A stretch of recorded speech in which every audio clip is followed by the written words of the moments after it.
আমার তরফ থেকে সকল বন্ধুদেরকে জানাই আগামীকাল বুধবার মহালয়ার শুভেচ্ছা। জাগো দুর্গা, জাগো দশ প্রহরণধারিণী, অভয়া শক্তি ফলপ্রদায়িনী তুমি জাগো।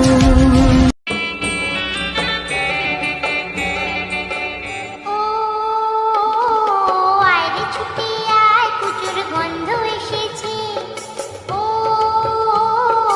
আয় ছুটে আয়, প্রচুর গন্ধ এসেছে। ঢ্যামপুরা করে বাতি বেজেছে, গাছে শিউলি ফুটেছে, কালো ভোমরা জুটেছে, গাছে শিউলি ফুটেছে, কালো ভোমরা